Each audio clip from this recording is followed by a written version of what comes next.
Welcome inside Biscuits, Brews, and Ball Podcast. My name is Jack Withrow. Usually, Brian England is with us, but as you can see, he is not here. AWOL. Just kidding. He is at a soccer tournament, an indoor soccer tournament today with his little daughter, Caroline, and they got a little bit held up somewhat. You know how tournaments go. But anyway, we have Cassidy Wood from WOWK TV, the sports director for WOWK TV. And Cassidy, welcome to our podcast here at Generations Physical Therapy Studio.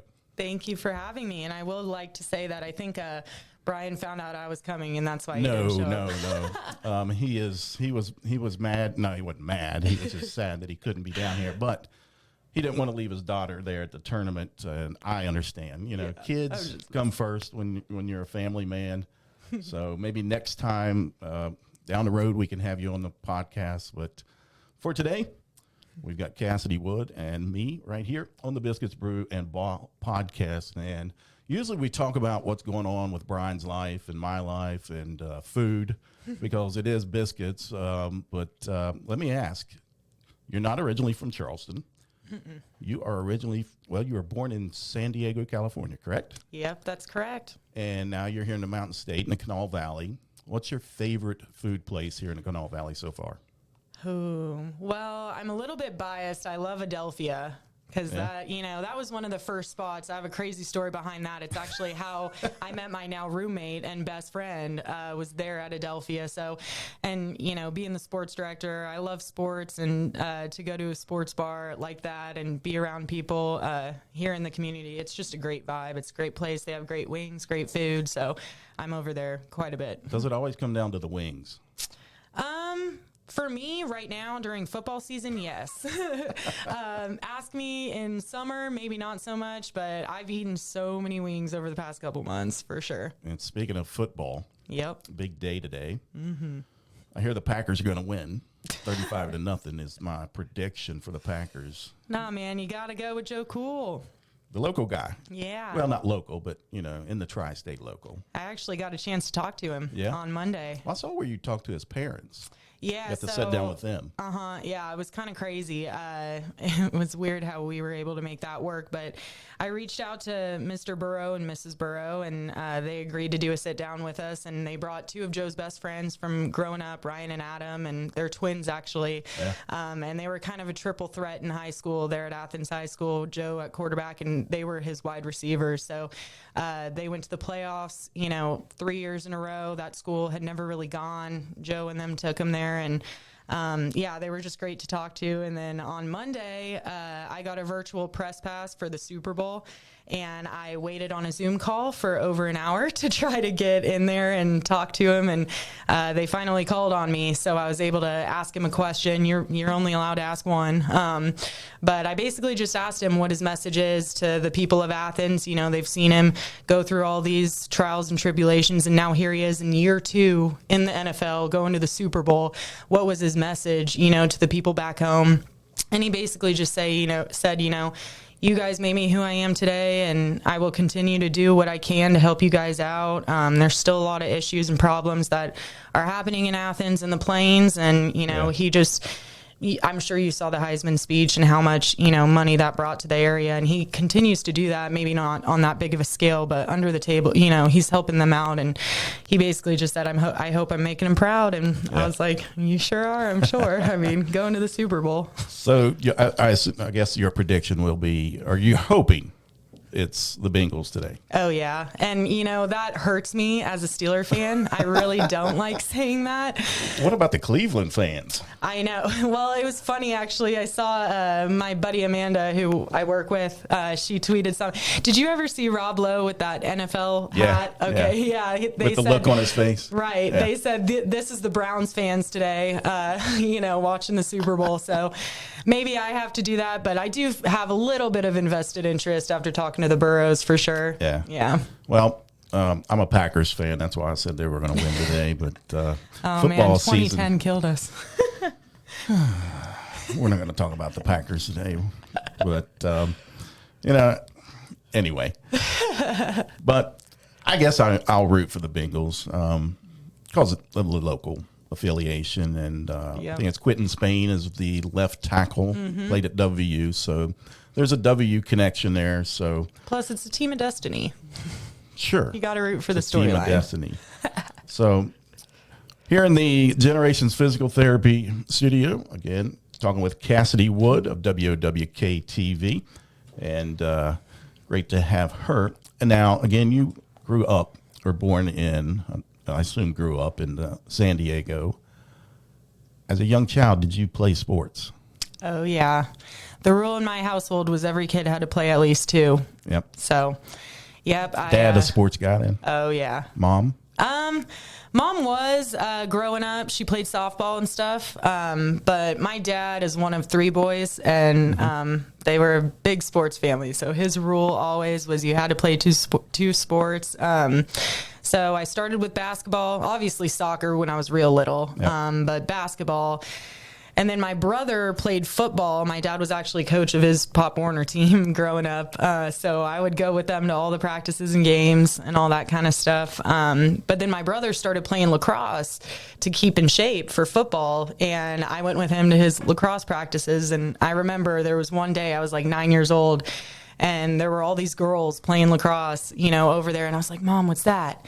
And she was like, well, I don't know. Let's go over there. So we went over and, talked to the coach. And right then they gave me a stick and they were like, why don't you try it? So I did. And I fell in love with it that day and never put a stick down after that. So, and my sisters, I have 2 little sisters, Farrah and Audrey, and they followed suit kind of. And they actually both play lacrosse now at NAU. So. Yeah.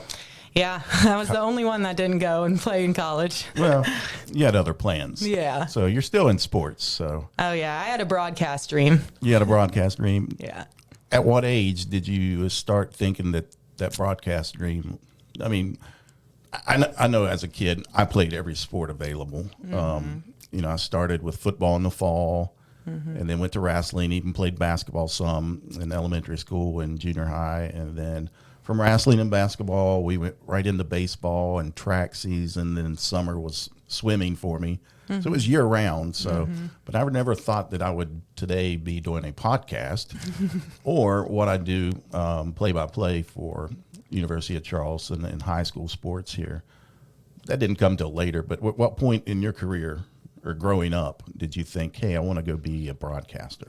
It's funny you asked that. So when I was in high school, I think I always just kind of knew, because when you go back and look at like home videos from when I was 10, 15, I'm the oldest of like 16 first cousins, by the way. So I always did this thing at family reunions and stuff where I would get all the cousins together. I would come up with like a play or something like that, and I would make them do it and perform in front of all the parents and put on this production and like all of that. So media, production, like stuff like that was always, I think, something I wanted to do. And then when I was in high school, we would get these projects where it was like they would give us, do whatever you want with this, but it has to be a public speaking kind of thing, and you have to present something, and you can present it however you want, but like, you can do a PowerPoint, bring this, and I always did like a broadcast. Wait.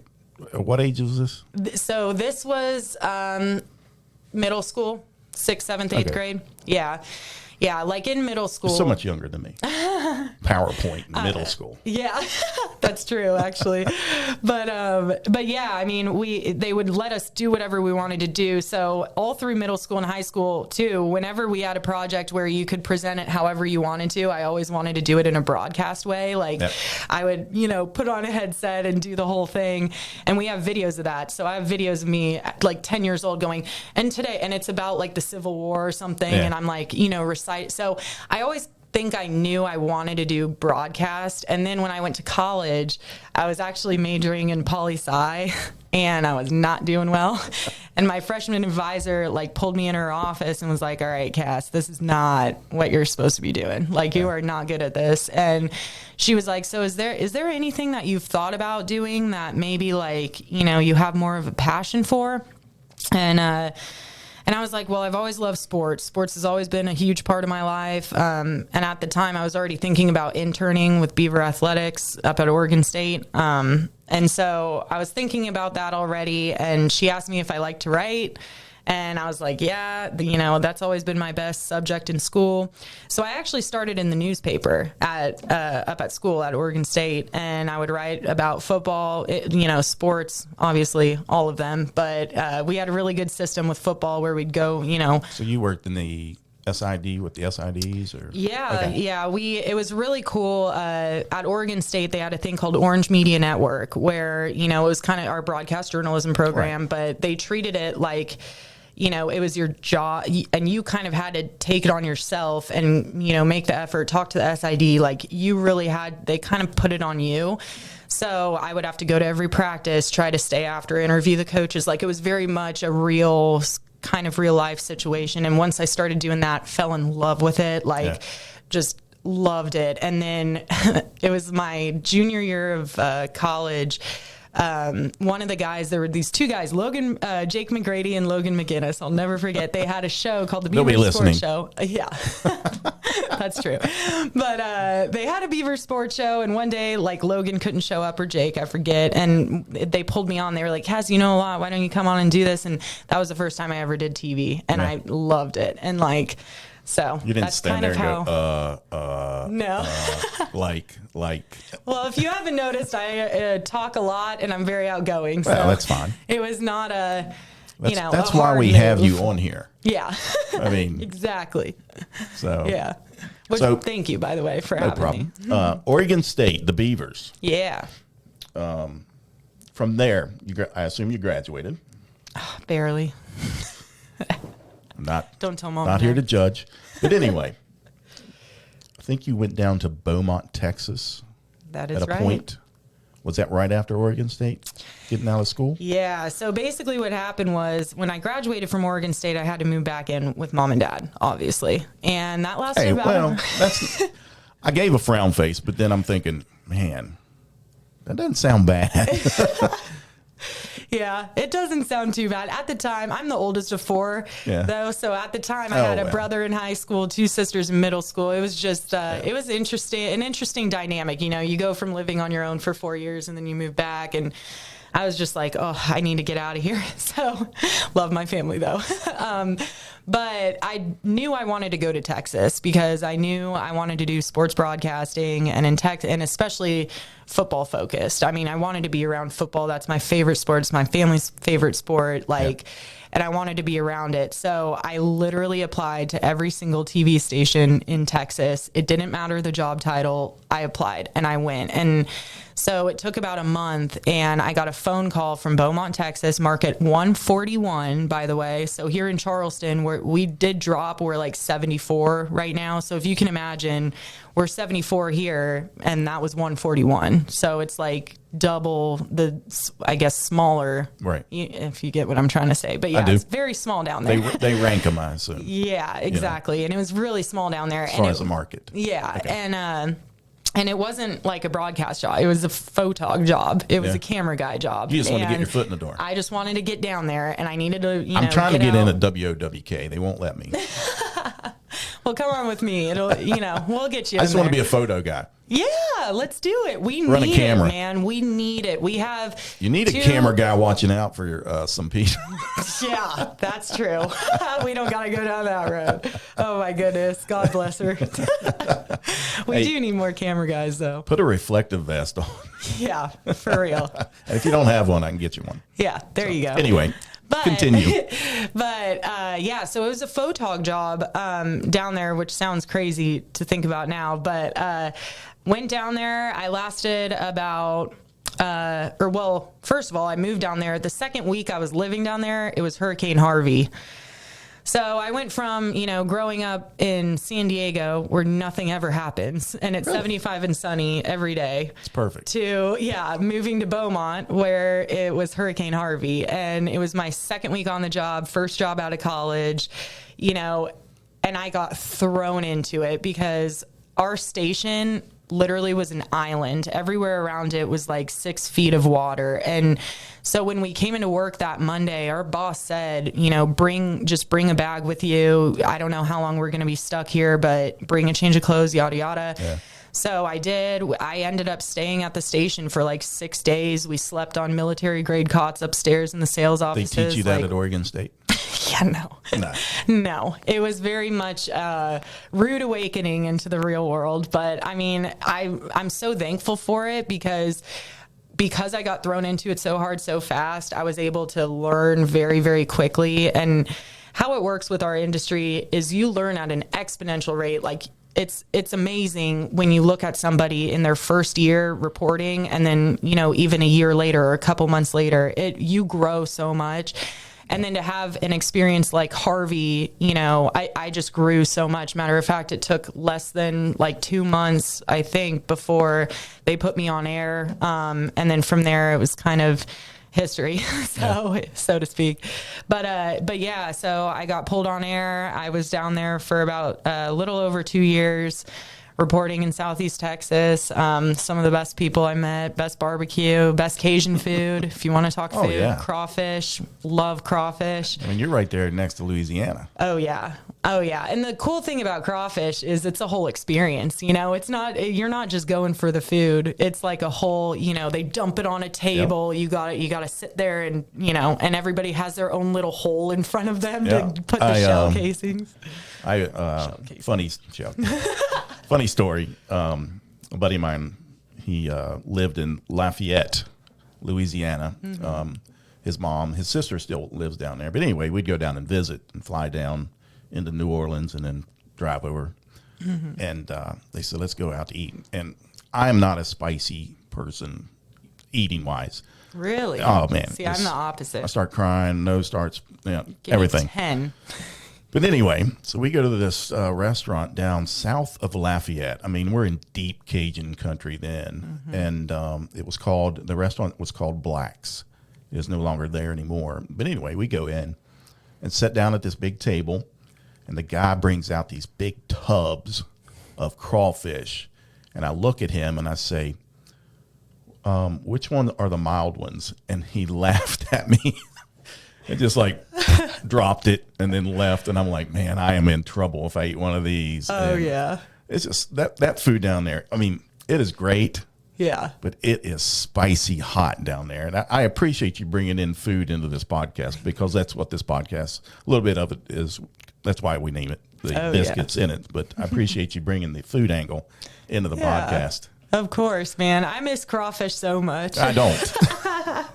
I will say it is dangerous because you get a little bit of that spice. You can't go anywhere near your face because, you'll be screwed. So that's definitely the hard part. But like I said, it's a whole experience. I mean, most places are BYOB. So we would like show up with our own beer and like sit there. It's really fun. Speaking of beer, have you been to the Tap in St. Albans? I have not. I've wanted to go. I know. I have. A couple of my friends have been a couple of times, and they've said nothing but good things. I need to go. I think it's 24 taps, and Brian will correct me if I'm wrong. But of course, Brian and TJ and Jordan, those guys, they own that, along with Crafts of the Coal, which they have a storefront now on Main Street there in St. Albans. So you got to go down. The Main Street in St. Albans is awesome. Yeah. I mean, they've done so much with that. A lot of new stores coming in there, and during the summer they have a lot of events where they shut down the whole street, and they have concerts and a stage at the end of the street. So it's really neat. When did they do that? It's called the Yak Fest. It's when they do the kayaks down the Coal River. Oh, gotcha. The Tour of the Coal. You may have heard that. Yeah. It's like, and I know I'll screw this number up, it's like 2,000 kayaks going down the river. Oh, dang. In St. Albans. And when is that? Usually? It's got to be in June or July. Okay. Yeah. It's warm weather. Coming up. Yeah. Not a polar plunge. No. Not a polar plunge. But they shut down the whole street. Vendors come in, food vendors, beer vendors, people are selling things, crafts, those type of things. And then they have music all day. Oh, nice. Almost like a regatta. Yeah. So they set up a big stage at the end of Old Main Street, and they shut down the whole street. And then they have Davis and Brothers were there 2 years ago before COVID, I think. Or was it? Yeah. Anyway, but great event. You got to make your way down there to St. Albans. But you got to go to the Tap, and great food too. Yeah, So. I need to go for sure. That's definitely a downside as I moved here and 3 months went by and COVID hit. So Yeah. I haven't been able to get out I mean, a whole lot. Does but craziness just follow you right now? I Because you go know. to Texas and hurricane season Oh, I know. twice, and now I move up know. here and you live through the COVID and the pandemic. So Yeah, I mean, and I say maybe that's why I got thrown into Harvey so that I know how to handle all these other things. But yeah, life's just been crazy, man. But spent 2 years down there and then made my way up here. yeah. So So now you're in West Virginia, but you've got roots in West Virginia, don't you? Mm-hmm. Fairmont. yeah. So it's really weird. But my grandparents, People in Fairmont are weird. Marion County, baby. But no, Now, my mom's originally from Harrison County, Clarksburg. Okay. But we've got family in Fairmont too, so I can say gotcha. that. I can say that about Fairmont people. Yeah. Yeah, no, it was funny when I was planning on leaving Beaumont, you want to move up, like I said, move up market sizes. And I knew my next job had to be sports. My job down there, I was mainly news, and they let me do some sports, but it wasn't, I needed a sports job. I was sick of hurricanes. So I was looking for a sports job, and yeah, there was an opening up here. In Charleston, and so my grandparents were born and raised in Fairmont, and my grandma had my dad and his two brothers up there, and then when they were a little bit older, they moved to Pittsburgh, which is why we're all Steeler fans. Yikes. That was a rough look, Jack. No, I just... But yeah, big Steeler fans. And then it's funny when my dad and my uncles were older, like end of high school and stuff. My grandma was sick of the cold.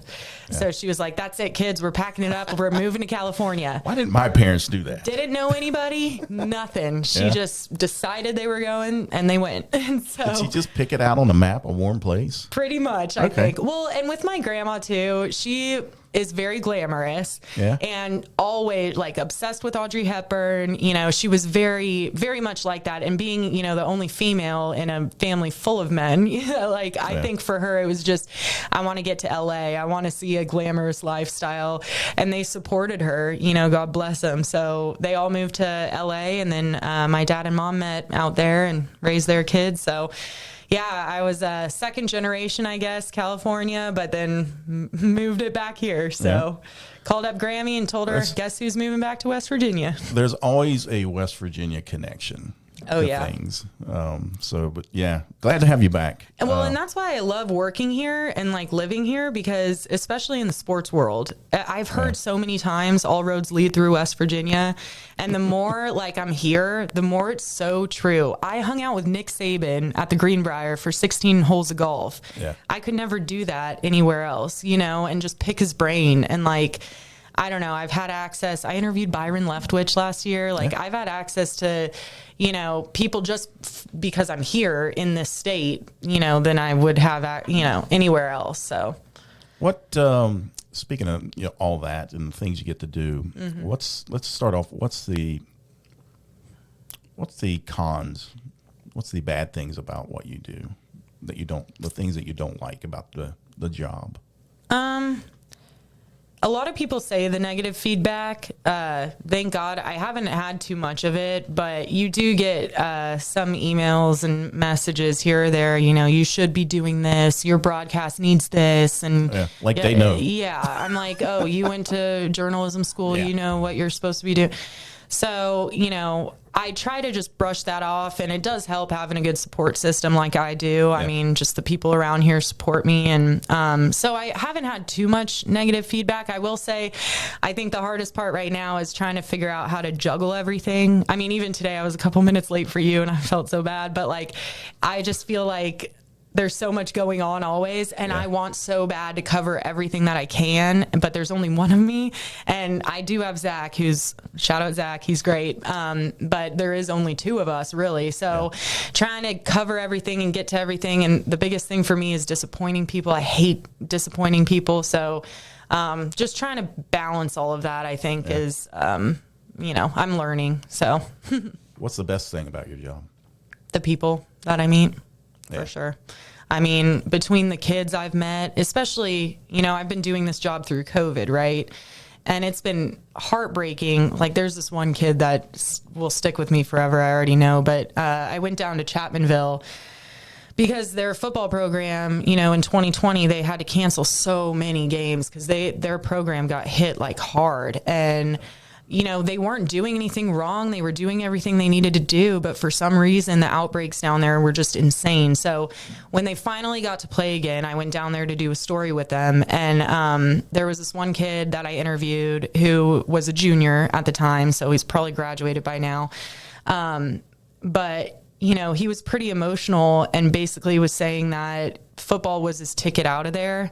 And football was the one thing that he was working so hard at because he knew that he could get out of there. And he straight up told me, he was like, look, my grades aren't good. I'm not good at school. And I knew that if I could just maintain a 2.0 and then prove to coaches that I'm good enough on the field, I can get a college education out of it. He never wanted to go pro or anything.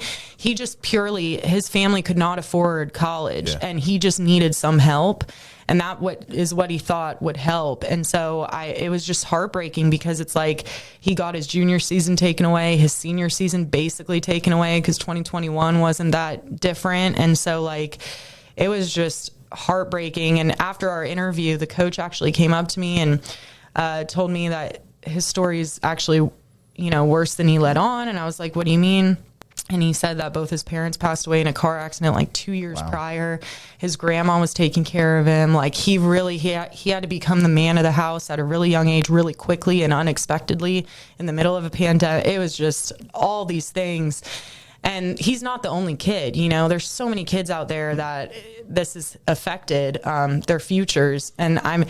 And that's why I'm also so humbled and thankful that I am in the job I'm in, because I do give these kids that platform and that spotlight for maybe 2 minutes or however long it is. But it's something, it's something that I can give them when they've had so much taken away. And I think that's probably my favorite part of the job. Yeah, that's the one of the main, or probably the top thing with this COVID and kids is the opportunities taken from them to maybe get a shot at going to college or somewhere. And like you said, most of these, 99% of these kids know they're not going to play in college. Right. But man, get that taken away from them, that experience of playing high school sports and things like that. And not just high school sports, but other things that you do in high school. Right. Nobody wants to sit at home and take classes on a computer screen. And my little sister, it was her senior year, was 2020. And so she didn't get a graduation, no prom, nothing. Yep. So, well, my youngest son, Parker, graduated in 2020. And that's the same. Now, they did have a graduation. They finally, in June, they had an outdoor graduation in Putnam County. So that was nice that they were able to do that for the kids. But still, it just affected so many. Oh, yeah. Yeah. Yeah. It's a good story there. Yeah, I think about him all the time. Yeah. So, going forward, any goals? Man, my goal has always been that I wanted to get to the point where I was covering a specific NFL franchise, which is great. Yeah, it's a lofty goal, but football, as I said, was always my passion. I grew up on a field, so I've always been around it. I just knew that no matter what, ultimately, I just need to be around the game like I need to. So even if broadcast doesn't pan out, if I go into PR for a franchise, something like that. Yeah. But right now, I'm feeling pretty good about broadcast. I like it a lot. It's a lot of fun. I meet a lot of cool people and tell cool stories. So I'm going to stick with this for now. And I do really like it here. I mean, I love it here. I have had some people reach out maybe to go to a bigger city, but for right now, I love where I'm at right now, and I'm just content. And you don't really find that in our industry. So much of it is, what is your next step? What's your next goal? Where are you going next? And to sit here right now and be, content with where I'm at, it feels really good. So I'm going to enjoy this for a little bit. It seems like in your all's industry, maybe this, you said it was in the 74, I think. The Yeah, market. Something like that. Almost like a stepping stone to the next big job or bigger job. Yeah. But some people stick here. They like it. Like you said, they're content here. They're happy. Our man Spencer Atkins is happy here. He's been here forever. I know. I mean, how old is he? Like 99? I don't know. He's getting up there, man. Do you like the bobblehead? I know. I do love the bobblehead. Matter of fact, well, I told Spencer yesterday I was coming on the show, and he said, "Oh, you got to get me in there with Jack. I love He's that." in here. Yeah. But there he is. He's already here. You're already here, Spencer. If you're listening and watching, you're always with me. So, oh my gosh. I'll love to hear that. Yeah. Yeah. Speaking of sports and everything here locally, got a lot of things going on. Of course, we're deep into high school basketball here in the state of West Virginia. And so that's coming up. The MSAC, the Night of Champions coming up. They just announced the pairings for that. So you got George Washington and Capital are going to play for the third time this year. I think it's, the third time. Yeah. So that's a potential later on for them to play in the sectionals and regionals in that pairing. So they could possibly play 4 times this year, which is crazy. I don't think too many people would complain about that, though. I feel like they like watching those two teams. But that section is so tough with South Charleston Capital and George Washington in there. And it's just, those 3 teams just battle every year. So talented. But also coming up next week, we were talking about the state swim meet coming up in Morgantown, and I'll be up there doing the play-by-play for that.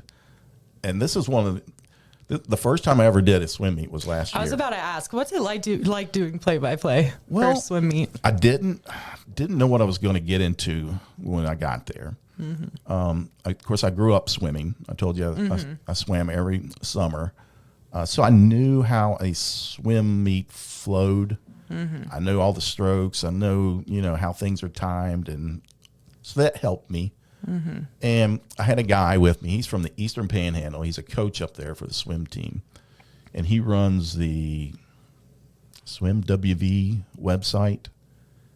So he kind of covers swimming in the state of West Virginia. So we brought him on. Dude is a hot mess. I'll just say that. Oh, gosh. But I loved him. He was awesome to have. Awesome. I mean, he was just nuts the whole time. And hey, but that makes for the best it interviews. Does. Like, for real. And I think people loved him. Now, our producer that day was like, "Oh my God, this guy, oh my God." And I'm like, "Butch, man, this is great." And, and Butch is like, go with it. And we had the best time calling that swim meet. And, you get to the state meet. So there's very good competition. Of course, here locally, George Washington, both boys and girls are very good. South Charleston has had some swimmers in the past. And they both won it last year, right? Boys and girls? I think so. Yeah. I know the girls did. Yeah. But Morgantown's good. Yeah. So you've got some other teams around here. I believe Winfield and Hurricane are always got some good swimmers. They swim down here at the YWCA here in Taze Valley. Winfield's like incredible at track. I know that.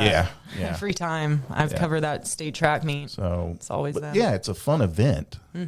So that's coming up. Of course, I do Mountain East Conference stuff for them and University of Charleston. So we're deep into that here in the Kanawha Valley. Basketball tournament's coming up, state tournament. I know you like the state tournament.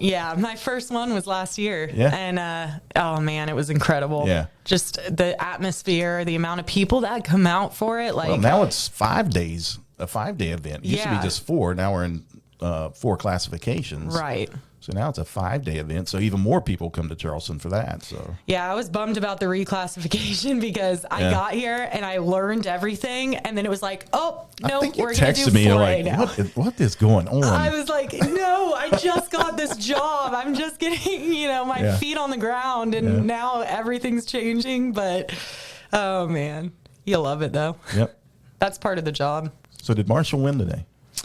Yes, the girls won. It was a girls' game. It was the girls' game. Okay. It was their pink game, so it was for breast cancer and stuff. So yeah, they were playing UTEP. They were up pretty much the whole time. It was nice though. They were on a 5-game losing streak, so they needed this. Yeah, the conference is pretty split right now. The top half is very, very good, and the bottom half is not so good. Yeah. And Marshall played like the bottom half of the conference for the past little bit, and now they're up at the upper. So they were on a 5-game game losing streak, but today I think they won like 60-48, something like that. Yeah. So, and they've got some local girls that play on that team. Yep. I know the Dunham girl played at South Charleston. She went to Xavier. Yep. Played 4 years there, and then a graduate transfer over to Marshall. So and then Savannah Wheeler is actually from Boyd County, so right over local. there. And then that's around. What actually shocked me is on the men's roster, they have like 2 or 3 guys from Logan County. Yeah. So that's pretty cool. Yeah. So local. Speaking flavor. of which, we were at that Logan Chapmanville. Oh, did you go game. down there? Yeah, I sent Zach down there. Yeah, he said it was incredible. Like, was just it the first time he's ever been stuff. to a game like that? To Chapmanville, yes. He's been to Logan, but he hadn't been to Chapmanville. Who did he have in Logan when they were? Oh man, I can't remember. I can't remember. I mean, you get Willie maybe Acres Winfield, Arena. Maybe. It should have been maybe pretty Winfield. good game then. Yeah. Man, that place gets packed down there. Oh yeah. It's amazing. That old basketball school feel. Yeah. You know. And you know where I went actually last week was Wayne High School. I guess I didn't know this. I guess they were calling their gym the dungeon, and because it was so dark you couldn't see in there. Yeah. And I walked in and one of the dads came up to me and said, "We ain't the dungeon no more." I was like, "Yeah, it's bright in here, got new man." lights. Yeah, they got new lights. Yeah, because the last time I was, of course, it's been 6 or 7 years ago. Oh yeah. I was down there, and it was dark. Yeah. So. It was dark, but I guess it's even going to be brighter because they still have more, Okay. construction that they're going to be doing. So, they're fixing that place up, and their girls team is really good this year. So, yeah. They've been pretty good here the past few years. So. Yeah. But favorite place in West Virginia? Vacation, whatever, just place to go. This is going to sound so corny, but my aunt and uncle live on the Tigert River up in Fairmont still, and they have like 3 camps right there on the river. And so I actually brought my friend Marilee and my roommate Gracie up there a couple times now, and especially over the summer, one of the camps is this cabin. It's like kind of small, and they'll just throw air mattresses in there for us, and we'll literally just hang out on the river for like 4 or 5 days, and just jet ski and water ski and hang out, and it's like such an escape. And just drink beer and hang, man. It's so great. I love it up there. Yeah. So that's probably my favorite Get place. up there, unwind. Plus childhood memories and stuff. Every summer growing up, we actually came back to the Tigert River. And that was like our big family vacation. So I've been coming back to Fairmont every year since I was little. One of my favorite spots in West Virginia to go to is Snowshoe. I haven't been there yet. I just like getting over there. Now, it's tough to get over there. It takes forever to get over there. But once you're there, it's like, turn on the banjo music. But I love that. Right. Yeah. It's like, and once I'm over there, it's just like, man, this is awesome over here. Yeah. I wish I lived over here, but I mean, the only thing over there is Snowshoe. Yeah. Yeah. But it's a great place, and once you're up on the mountain, it's pretty cool. And it's the only place I've ever encountered a black bear. Oh, wow. And I've done it twice over there. Oh, scary. Yeah, they just kind of walk right up on you, and you're like, oh. But no thanks. yeah. I have been to Fayetteville too. I like it Yeah, out there. It's I really like pretty. I do still want to go water rafting. I haven't done that I've yet. done that down the Cheat River. Okay. I We went, have not done that yet. We did a 12-mile. They called them in those rubber duckies. They're like little blow-up kayaks. Yeah, with a yeah, single. yeah. But I didn't go in like the 8-man raft. Oh, gotcha. I should have. I want because to. 12 miles in that little rubber ducky is what they called it. I mean, my abs. This was back when I'm in my 20s, but man, I think the whole next day I just laid in bed. They were just so sore. It's a workout. It is. 12 miles of anything's a workout. But, Oh, yeah. I mean, you're sitting there paddling. But yeah, the Cheat River, I've experienced it. But yeah, it's fun. Yeah. Especially when you're young, not my age. But when you're young, you can do things like that. So Yeah, it's on the bucket list to get up to Snowshoe and then whitewater raft. I'm not allowed to leave here yet until those two Till you do things have that. happened. Yeah. And you've already had pepperoni rolls, so. Oh, yeah. Yeah. Grammy used to make those too back in San Diego growing up. And it was funny because to us, it was such a regular thing. And then I would go to like school in elementary school and middle school and have pepperoni rolls and stuff and be like eating them. And kids would be like, what is that? And I'm like, you don't know what a pepperoni roll is? So what the coal miners ate. Yeah, come on. Bunch of San Diego and whatever they call them. San Diegans, yeah. San Diegans. Yeah. Okay. San Diegans, I guess. San Diego. So we'll end with that. And again, I appreciate Cassidy coming on today. If you can check her out on Twitter, and the Twitter handle is at Cassidy Wood TV, correct? Yes, sir. I think that's the same for Facebook too. Yeah, I'm pretty sure. But you can follow along. Yeah. And what she does with WOWK TV. She is the sports director there and does a great job of covering local athletes, both in high school and college here in the Kanawha Valley, and then the outskirts of Kanawha Valley too, down in Huntington and eastern Kentucky and southeastern Ohio. So, but anyway, I'm impressed. I can't even remember that. You can't? People are like, "Where's your?" I'm like, "Southwest, no, east. It's eastern Ohio." West, yeah, eastern, southeastern. I'm directionally challenged though too. So. Well, I have a friend from over in that area. And I can't remember what town he's from, but he calls himself an SOB. And it stands for Southern Ohio Boy. That's awesome. So I like that. But, yep. Again, I want to thank everybody for tuning in today. You can check out Biscuits, Brews, and Ball Podcast on Spotify, Apple, and Google Podcasts, as well as you can watch today's podcast on YouTube. So that'll do it. Again, we want to thank Cassidy Woods. My name is Jack Withrow. Sorry, Brian couldn't be here today, but maybe next time he will make time for us here on the Biscuits, Brews, and Ball Podcast.